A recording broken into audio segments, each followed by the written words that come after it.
Hello everyone, my name is Collier, 33, and I identify as a Moor, possibly Hebrew Israelite. Hi, my name is Collier. I am 23 years old, and I am biracial, Korean and Black, but I mostly identify as Black. My name is Sha'Vonna. I'm 17, and I identify as Black and Korean. My name is Collier. I'm 54 years old, and I identify as a Black male. My name is Sean. I'm 47 years old. I identify as a Black male.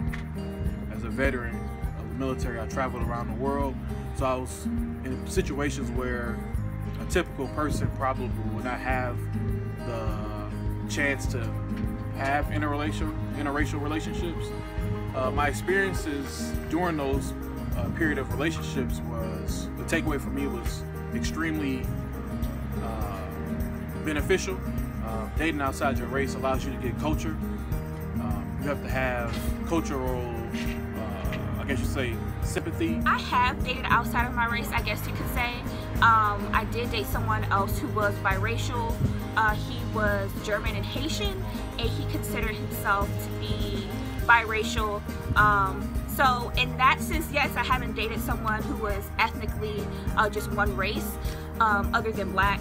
And that experience to me was definitely unique and special. So far, I haven't dated outside of my race, but in the future, I could see myself maybe trying to date outside my race.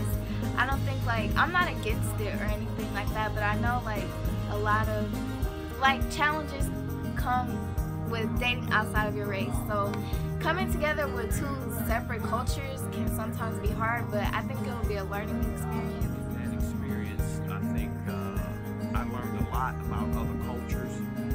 It exposed me to a lot of notions I may have came into it preconceived and found out that some of them were myths or just not things that were true about other races. I think a lot of times. Growing and learning experience as far as patience and understanding, and it definitely did allow me to learn a lot about his culture and how being biracial was for him, where he was coming from in that. So I think that dating outside of my race definitely was an eye-opener. So I feel like to a certain extent, interracial couples can, like, measure racial tolerance. I don't believe that interracial couples can be used to measure the tolerance of where we are now with interracial couples. When I look around, I've had some bad experiences when I'm dating or when I have dated people of other races. I think it's no different than when I look back at some of the historical situations that have happened in this country. Any different than some of the stuff that happened in the 50s. I think it was looking much back on the history that we have in America, I don't think we can necessarily say that interracial couples can be used to measure racial tolerance. And I say that only because even in times where there was a high intolerance, you would still see interracial couples. I think definitely maybe when a time comes where we will be more tolerant, we'll definitely see a flourish of interracial couples. But so far, I can say people are going to love who they love and be with who they want to be with, no matter what the climate is. It definitely can measure the perspective of how society views the relationship.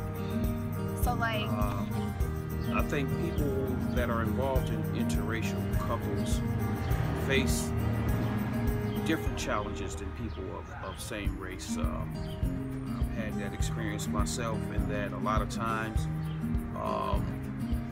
you know, you at work or whatever, and there would be people that don't know me, and just because I'm a friendly person, everybody like me, I'm easy to like, and I've had this experience more than I can tell you, is that once they see my wife, their whole attitude change. You have to be prepared for the ignorance that's in our society. I remember my father telling me when I first started dating outside of my race to prepare myself, because how I'm perceived at the time, as an African American black male,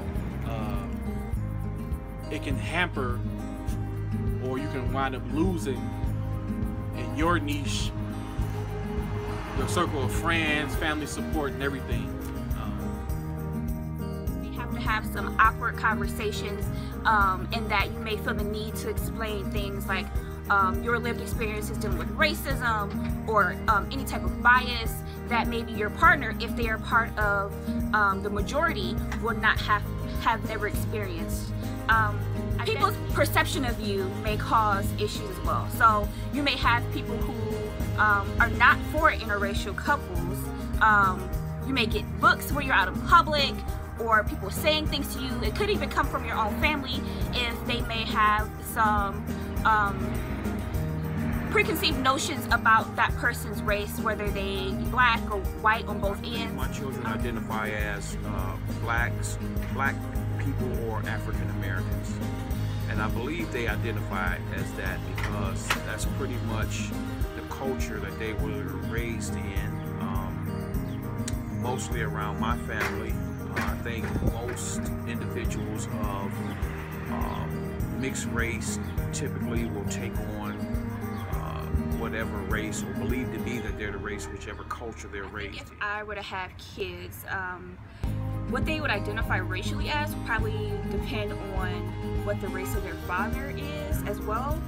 Even though I am biracial, I do consider myself to be black, and that's just because culturally I grew up black. My daughter will probably identify as being Korean.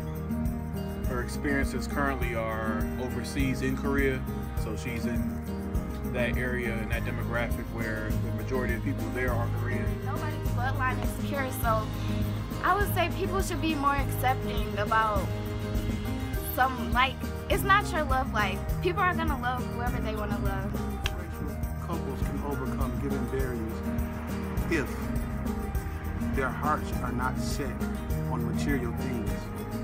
Because if their hearts and their goal is to have a loving family, then that love that they have for each other, that real love that they have for each other, they can overcome not having certain material things. I think it's also a beautiful thing when you can see two different people come from completely different backgrounds, have different lived experiences, but still be able to come together, love each other, be sympathetic with one another.